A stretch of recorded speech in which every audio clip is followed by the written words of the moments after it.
the stretch by Robinson.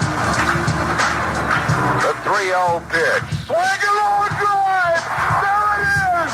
Number 500. The career 500th home run for Michael Jack Schmidt. And the Phillies have regained the lead in Pittsburgh. 8-6.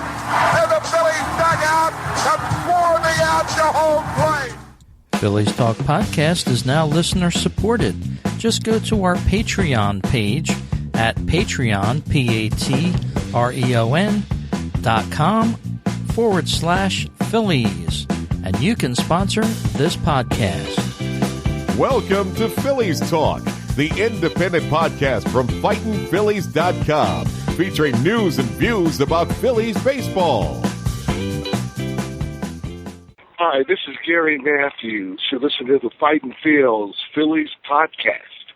Hello, everyone, and it's time for yet another edition of the Phillies Talk Podcast, the longest-running independent show talking about the Philadelphia Phillies. Well, I wish I had a lot of positive things to say about the Phillies in this show, and I'm still going to reach for the positives, even though it's pretty difficult to do that. The Phillies were just swept by the Texas Rangers, 3 games straight down there in Arlington. They lost this afternoon to the Rangers 8-4, and it's been a horrible road trip for the Phillies. One of the worst that I've seen in a long time from them. The bullpen totally imploded today. Joely Rodriguez was the pitcher of the day today. He gave up 7 earned runs in .2 of 1 inning. That's 2 outs he got. 7 runs, 2 walks, 1 strikeout, and a home run. So we can pin this one on Joely Rodriguez. So every day it seems to be a new bullpen pitcher that is getting tagged by the opposing team, and the Phillies are just losing in bunches with this bullpen. Something has to be done with it. It's totally out of control, and there's no sense of when it's going to end. This is only towards the middle of May here. Plenty of baseball left to play for the Phillies, but if they continue to play like this, they're going to go straight down to the basement, and very quickly at that. A little bit later in this podcast, we'll be talking to a member of the Pirates Breakdown podcast. They're over at piratesbreakdown.com. It's going to be interesting to see how the Phillies take on the Pittsburgh Pirates this weekend. It's sort of the Battle of Pennsylvania. Always a good-natured battle there between the Phillies and the Pirates. So we'll be talking with them a little bit later in this podcast. But, getting back to the Phillies, again, it's very hard to be positive with this team. Nick Pivetta looking for his first win again today, and he's been very close several times to earn that first win, but he just could not seem to get it when he was up with the big ball club here. In fact, right after the game, he was optioned back to the Lehigh Valley. The Phillies going to evidently call up someone else in his place, possibly. We'll have to wait for the roster announcement that's still forthcoming.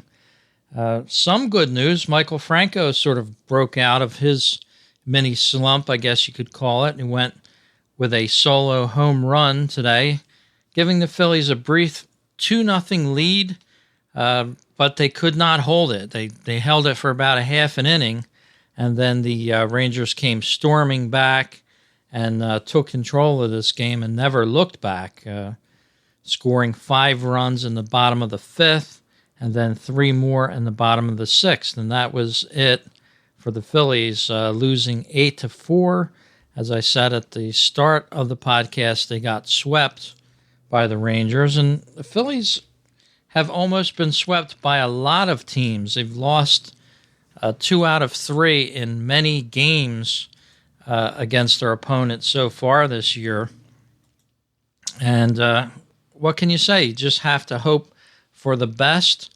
Right now, the Phillies are 14-24, which I read a quote and a tweet by Todd Zalecki earlier today on his Twitter. He said 14-24 is the worst Phillies start since the year 2000. So you have to go pretty far back to find a Phillies team that has started off so far this bad. And of course, we were all optimistic early on with this team. They were close in one-run ball games with good teams.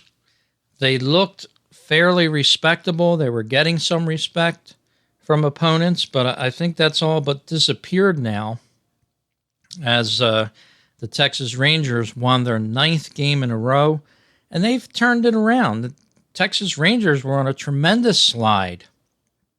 I don't know if the Phillies can do that this year. It just doesn't seem like they have the personnel to be able to run a 7 or 8 game win streak, but that's exactly what they need somehow, as the Phillies now travel on to Pittsburgh for a weekend series there.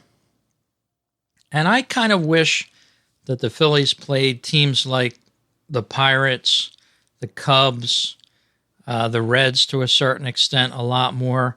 I would gladly forego this interleague play now for more National League opponents for the Phillies. They don't seem to play American League teams very well in the interleague matchups, the Phillies. They really have never played interleague play very well. And I'm just, with me anyway, personally, I don't see the need for interleague play. I would rather see a National League matchup any day of the week with the Phillies. Maybe an extra run out west with the Dodgers or something like that. San Francisco Giants, maybe. Just, it's lost its luster with me, the interleague play. Well, let's look at some more news from the Phillies. Of course, they've lost 15 of their last 17 games, going back to April 28th. They've been outscored plenty in that stretch, and this is a key series loss here. They've lost 6 consecutive series so far, and that's a backbreaker for a team. It's very hard to come back from all the negativity that brings, and not necessarily just with the losses, but you feel that you just can't win sometimes, and this team's been going through a terrible bout of that because of many different aspects. Starting pitching has deserted the Phillies to a certain extent, and it's mainly been the pitching that has been the problem so far in the first 6 weeks of the season. The offense has sort of found its way a little bit, but this pitching staff cannot hold a lead into the 7th, 8th, 9th inning. They've proved that, and when the Phillies don't have a lead, everything's just going wrong for them. So at this point in time, I guess you could look over at the Mets, who are going on a 7-game losing streak, and thank God they're off tonight. They can't make it 8. But the Mets have been on a worse streak than the Phillies. They've been hit by a lot of injuries, though, not in the Phillies' respect as much. The Phillies have been fairly healthy. They don't really have a good excuse for how poorly they've been playing in the first 6 weeks of the season. And again, like a lot of people were saying, the first few weeks of the season, wow, they were playing fairly decent. They were staying with teams. They weren't getting blown out. But today, a loss of the score that it was today is no different to me than a score of 1-0. If you lose 8-4 or 1-0, it's still in the loss column for a team. And the Phillies definitely have a long stretch to make up now to get back to respectability.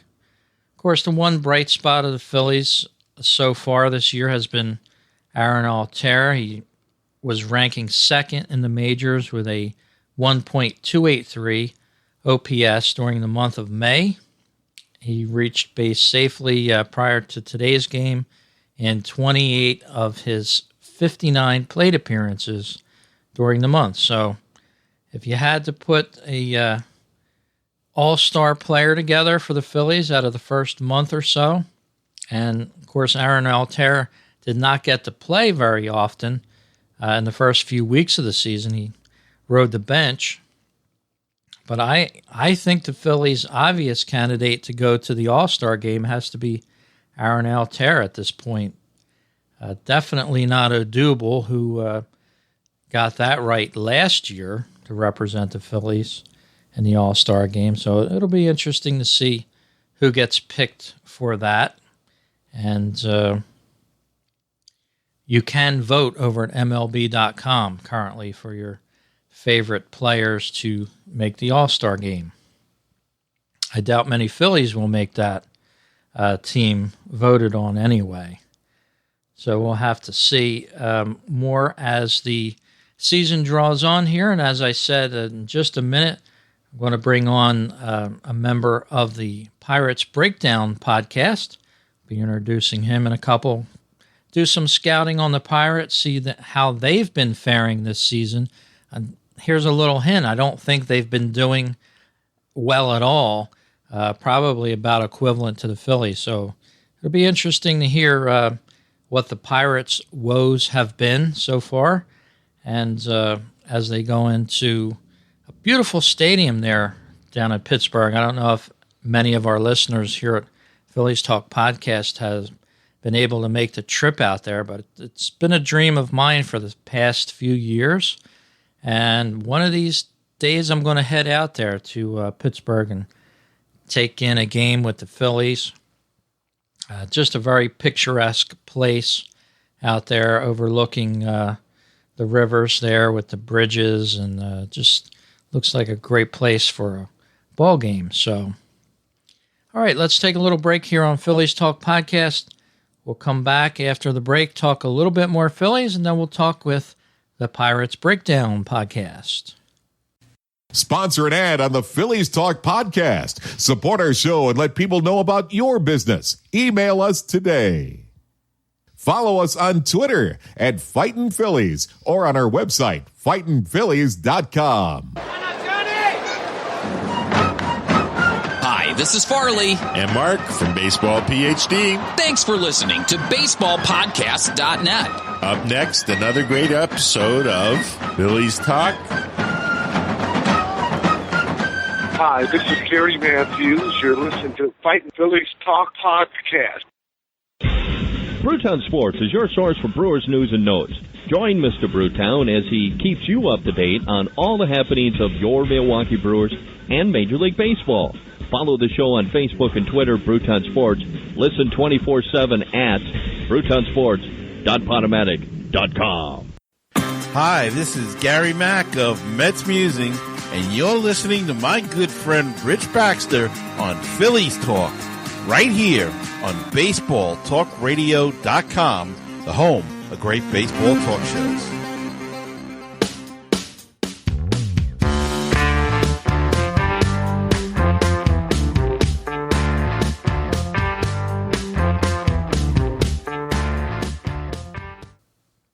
All right, we're back here talking Phillies baseball on the Phillies Talk Podcast. My name is Rich Baxter, and it's my pleasure to bring this podcast to you, and I'd like to invite you to sponsor the show as a listener. Go over to the Patreon page I have set up at patreon.com/Phillies, and you can sponsor this podcast, whether it be $1, $2, $3 a month, about a cup of coffee somewhere pretty nice per month would put the podcast into the black and allow me to do some more great things with the show. I'd love to take the show on the road a little bit and do some live shows from different locations. So, but all that takes a little bit of money.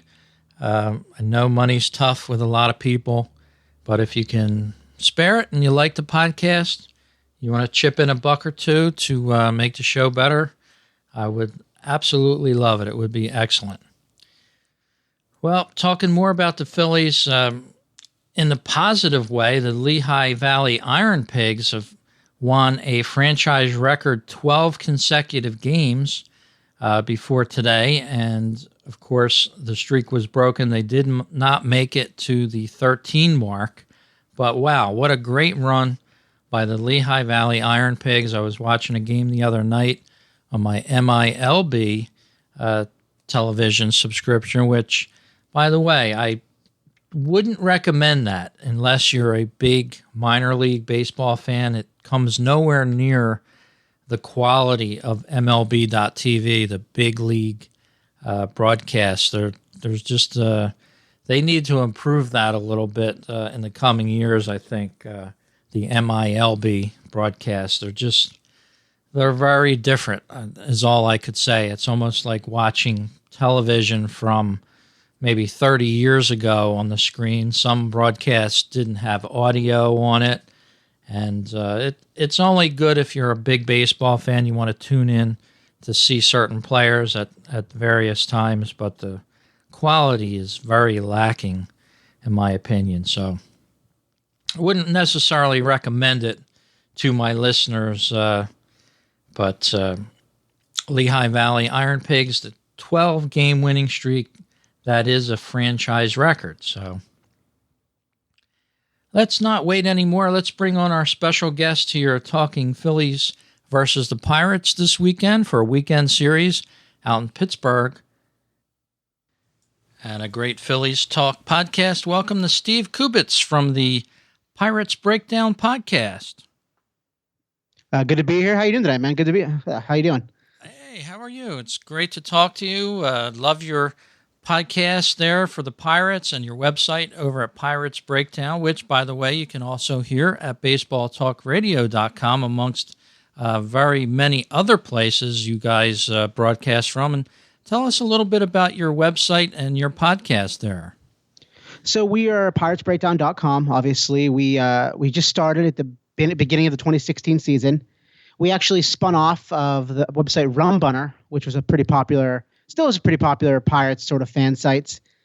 Me, Jason Rollison, and Tyler Waits, who are the co-editors of the website, decided to start our own thing. We didn't like the direction that Rumbunner was going, so we decided we were going to start our own thing, a little more analytical, a little less, I guess a little less fan servicey. We just sort of, the numbers are what they are. If it's the fans like it, they like it. If they don't, they don't. We decided to sort of go that direction and start our own thing. And I'm of course in charge of the podcast, which is Pirates Breakdown Radio. We do several shows. We have The Week That Was. We have Cannonballs, which is our debate style show.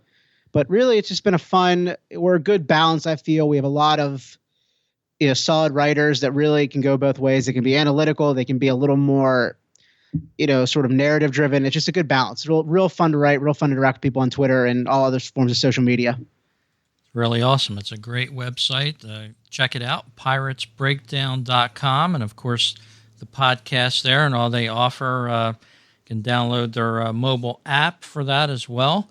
So the Phillies and the Pittsburgh Pirates battling up this weekend down in Pittsburgh. And what a great place to see a ball game. Before I had you on the show, I was saying that someday I'm going to make it to Pittsburgh. It just looks like a very fun place to take in a ball game. Oh, PNC Park is the best ballpark in the world. I mean, I know they say America, but I'll say the world. It's a beautiful place to watch baseball. Just, I don't know, they have the amazing view of the downtown skyline. It's just, there's a lot of fun, places to eat around the ballpark. A lot of good bars if you're into that kind of thing.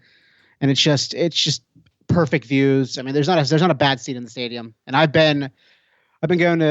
had season tickets and I've gone to games now since the stadium opened. So 16 years now, and it's just, I never get tired of it. I never look at the skyline of Pittsburgh from my seat or wherever I'm sitting, whether it's press box or, an actual seat, and just think, well, this is really boring. I'm over this. It is always gorgeous. And it's just, when it's rocking and rolling, it's, I think, with the best atmosphere in the league. Yeah, I know exactly what you're talking about. When the Phillies opened Citizens Bank Park in 2004, it was a new era for them as well. The ballpark was a little closer, a little smaller, so to speak, than the big old-style stadiums. That both Veterans Stadium and Three Rivers Stadium were practically duplicates of themselves, and those were just big cavernous places that you felt like you were a half mile away from the field most of the time. And now we've got great ballparks where we can take in a lot of great games. And we were talking a little bit before the show. It's a shame this season both teams seem like they're off to a terrible start. Yeah, it's unfortunate. It seems like the Phillies and Pirates are never good at the same time. It used to be a great rivalry. I remember, obviously I wasn't alive for this. I'm only 30, but in the 70s when the teams were pretty good at the same time, you had just amazing battles for the NL East. And other than that, maybe for a brief couple year window in the late 70s to maybe early 80s when the Phillies got their ring, and of course the Pirates won theirs in 79. Other than that, it seems like every time the Phillies are good, the Pirates are terrible. The Phillies had that amazing run from 2006 till about 2011, and the Pirates were not good for any of those years. The Pirates had their run in 13, 14, and 15, and the Phillies, of course, were fully into their rebuild then. And it just seems like what could be a great rivalry never gets a chance, because it seems like if one's good, the other's bad, and if they're both bad. It's unfortunate because it could be a really good. We know the cities don't get along very well. I mean, we know Philadelphia and Pittsburgh aren't really best friends, judging by the hockey games and football games. But baseball hasn't really had that shot yet. Yeah, and it's interesting the way I like Pittsburgh, the city with the yellow and black theme. You've got the Steelers with that. You've got the Pirates with that. Probably some other teams that I'm not aware of there. But it's nice that you guys are color-coded like that, so hey, it's Pittsburgh coming in. Well, it's like that. There's always that shirt. Everyone wears it. It's like when you play Pittsburgh, you play the whole city. And it's got one for every sports team, I feel like. I think the Pirates, Penguins, and Steelers have a version of that shirt. And it's kind of true. It's Pittsburgh sports fans tend to love all three teams, even if they sort of rag on the Pirates a little bit with sort of management. It's sort of like we can talk about our team, but you can't. If a Dodger fan would be like, the Pirates ownership is cheap, I feel like they would really jump on that guy, because that's just there are cheap ownership. There are right now kind of mediocre team, but other than that, it's really fun to sort of see the loyalty of Pittsburgh sports fans, Philadelphia fans too, color coordinated or not. I mean, Philly sports fans are among the most loyal on the planet, just because you look at how it doesn't matter what the teams are doing, whether the Eagles are good or bad. That's the stadium's rocking, and the 76ers, I mean, still draw a crowd despite being in year 7 of their trust the process rebuild. And they still do well. So Philadelphia, same as Pittsburgh, just loyal fans that just love their teams. Yeah, I was looking over the Pittsburgh Pirates official press notes, and what struck me is that I didn't know that the Pirates won the World Series 5 different times, spread out over the century, of course, last century, 1909, 1925, 1960, 1971, and, of course, 1979. But as you stated, they've been in the wild card 13, 14, and 15, and thank God for that, because before that it was a real long drought going back to the early 90s when the Pirates were good. And can they continue this NL wild card type of run here in 17, do you think, or have they sort of run the course? It seems like they've come up with an interesting mix of players in the past couple of years and able to jettison themselves up into possible playoff contention.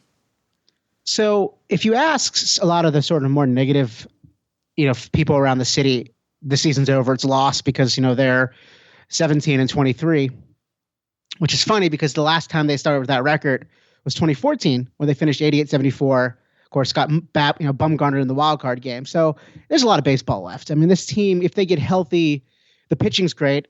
Obviously 1 through 5, they're pretty solid. Cole's a legit number 1. When Talion comes back from his cancer diagnosis, he's a top flight number 2 starter. Ivan Nova has been incredible in his entire time as a Pirate.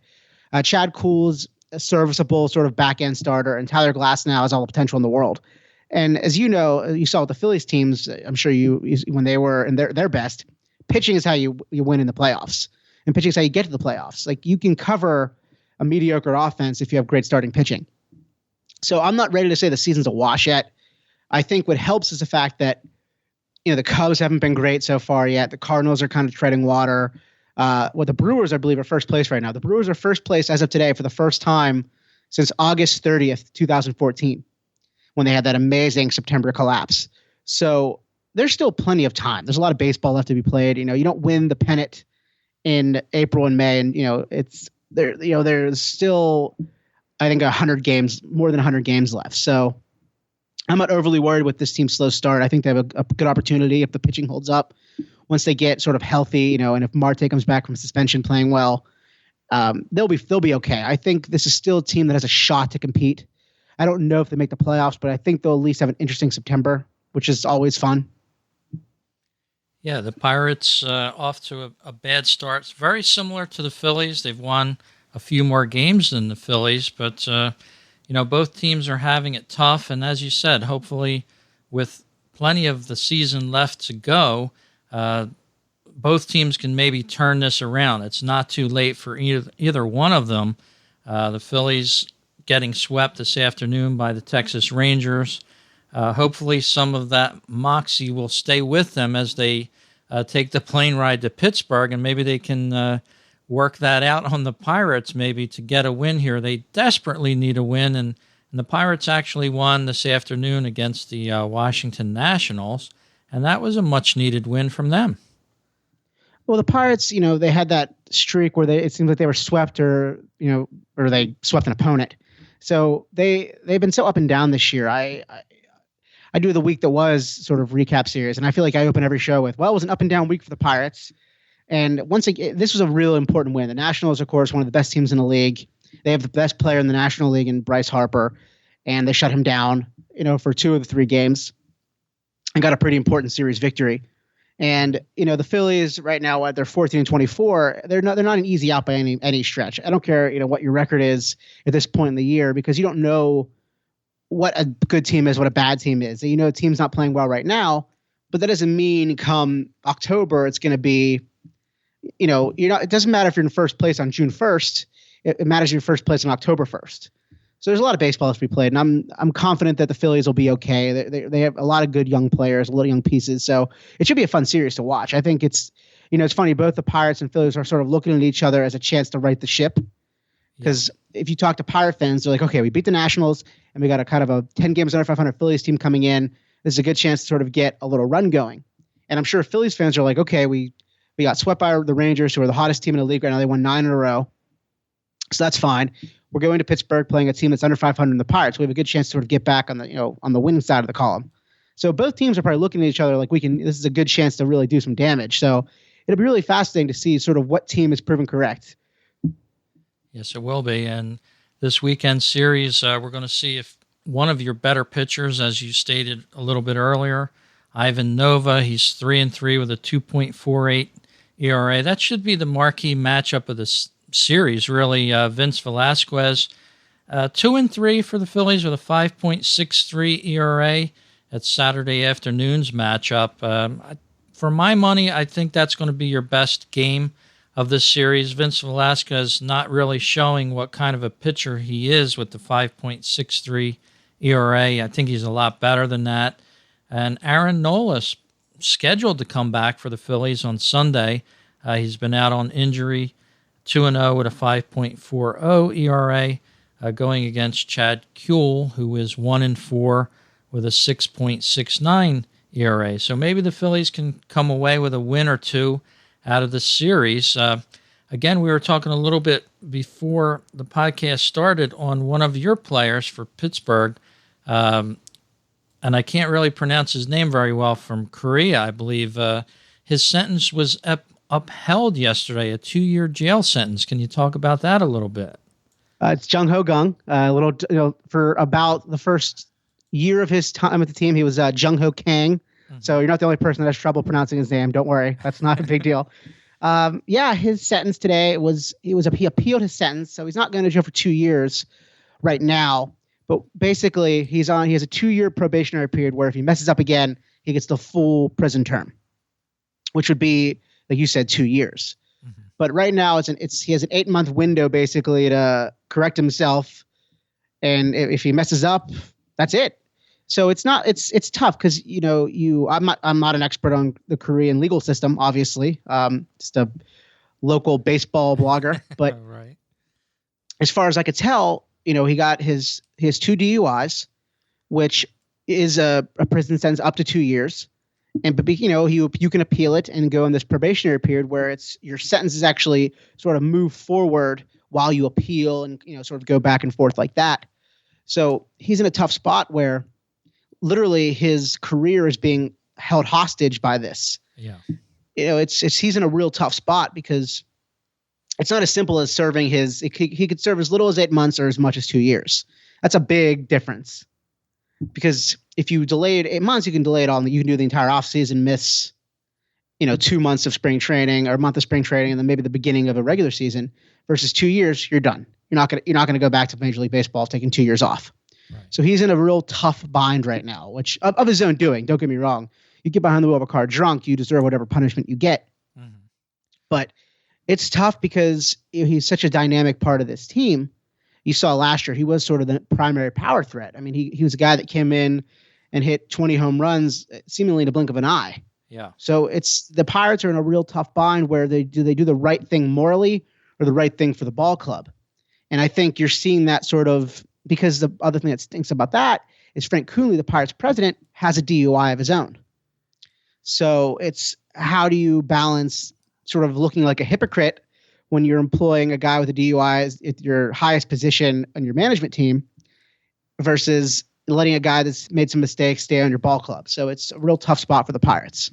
Yeah, and as you said, Kang, he had 21 home runs and 62 RBIs in 103 games 2016 with the Pirates, his second season in the majors. He was in the third year of a 4-year, $11 million contract that he signed with Pittsburgh, so they're really missing his offense. It's unfortunate for him and the Pirates that this has happened, and I'm just reading a little bit of what happened to him in Seoul, South Korea. He did not stop after driving a rented BMW into a guardrail at 3 a.m. while returning to his hotel in December. The legal limit in Seoul, South Korea there is 0.05%, so you can't even have more than one beer and go behind the wheel. They said his limit or his test was 0.08. So I believe in certain states 0.08 is a legal drunken driving type of infraction here in the U.S.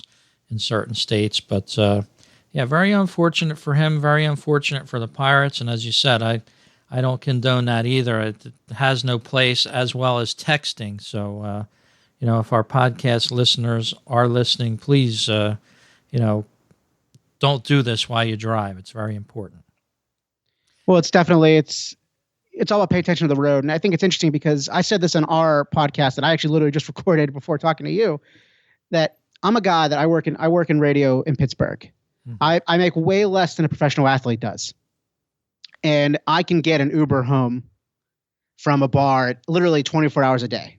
Right. If I've had one too many drinks, I can just call an Uber and a car comes, picks up in 5 minutes, and I'm home in 20 minutes. Or like there's no excuse for a guy like him to just not use that kind of service. I'm old school. I used to drive a taxi, so I would probably call a taxi. Well, either way, any kind of car service. I mean, he's rich. He could probably rent a private driver. The guy made, I know relative term, his contract's a bargain, but the man still made, I think, something like $6 million in 2015 and 2016. So, I mean, the guy is clearly loaded, and he made money as a professional playing in the Korean Baseball League. So there's no excuse for his sort of getting behind the wheel of a car drunk, even if it's just one drink. Like you said, the legal limit there is basically a drink and a half. Right. Maybe for the average, I'm not sure what a pro athlete, he's a big guy. He's like, he's 6'2", 220. So probably different than if a guy like me who's 5'7", 180, drank a couple drinks. So who knows? But it was just unfortunate and it's terrible. And whatever punishment he gets, he deserves, because there's no excuse for a guy like him, a guy that wealthy, to drink and drive when he could easily pay just a friend of his to drive him home. Absolutely. I agree 100%. Well, with this series with the Phillies against the Pirates this weekend there in Pittsburgh, who could you say, if you could name two players that the Phillies would definitely have to watch out for this weekend there in Pittsburgh? Oh, it's easy. It's Josh Harrison and Adam Frazier. They've been consistently, since Adam Frazier got off the DL, the 1 and 2 hitters in the Pirates lineup, and both have been absolutely destroyed the Nationals. Today, Adam Frazier had 4 RBIs. Harrison drew, I think, 2 walks. The game before that, Jay Hay had 3 RBIs, had 2 doubles in the game. So they've been absolutely killing the ball. Jay Hay's been Josh Harrison, a former All-Star in 2014, kind of fell off in 2016. It seems like the entire Pirates team. But since this year, he's been incredible. He's hitting, looks like the All-Star player he was before. And Adam Frazier's a guy, I don't know if you've heard of him. A lot of people probably haven't.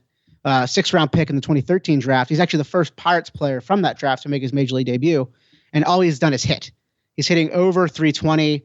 He's just been easily the Pirates' best, most consistent hitter, which for a guy that probably when they drafted him, probably didn't think of him as a Major League caliber player, it's incredible. He's been just a fun guy to watch. He can play everywhere. He can play, the infield, he can play the outfield.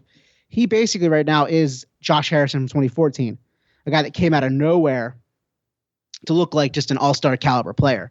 So if the Phillies can avoid, if they can get those 2 out of the top of the lineup, that really limits what the Pirates can do, especially because, the bottom half of the Pirates lineup is really not that impressive. Once you get past Josh Bell, who's batting 4th or 5th, depending on lineup sort of shuffling, the Pirates lineup is not that impressive. So if you can get, through, Josh Harrison, Adam Frazier unscathed, you really put yourself in a good position to beat this team. Very good. And one more note here. Andrew McCutchen, he's been not the Andrew McCutchen that we've been used to seeing in previous years. A report out today that the Washington Nationals actually came closest to possibly getting him over the winter, and I guess they're probably glad now that they didn't. Well, he's been bad. I mean, he's hitting only 220, which, after his off year last year, not what the Pirates needed. I remember in the offseason when he was almost traded and then he wasn't, he had that comment that I'm going to have a monster year this year. That was his sort of, posturing and, doing things like that. And so far it's been anything but a monster year. He's been a little better the last couple games. Today he had 2 hits coming off of another a hit and a walk yesterday. So he looks a little better, but I'm not ready to say he's back because, he's still batting 220, with 6 home runs and 19 RBIs, with an on-base percentage under 300. So I can't think of a guy who went from MVP candidate to just marginal player this quickly. People sort of looked at him maybe like Matt Kemp, but at least Matt Kemp's fall off was all because of injuries. You knew exactly why he was struggling. Those years he struggled his last couple in, LA before he got traded to the Padres. But with McCutchen, I honestly can't explain it. He went from a guy that had, 2012, 13, 14, and 15, all top 5 MVP finishes, winning the award in 2013, to just a bad player, a guy that's just hard to watch at times. It's fascinating. I can't think of anything comparable to that because I can't think of a guy that went from so good to so bad so quickly. Yeah, and of course here in Philadelphia we're used to Ryan Howard, and he was sort of that player. He got a couple injuries, not career-threatening injuries, but some injuries that kept him off the field for a while. He had some off-field goings-on. His family was suing him, things like that. And he came back to the Phillies. He just at a certain point was never the same player. He was not over the hill at that point in time. But like you just said, there's no explanation sometimes for a ball player that's that good and they come back in the next season and look that bad. So we definitely know what you're going through from having Ryan Howard on the team.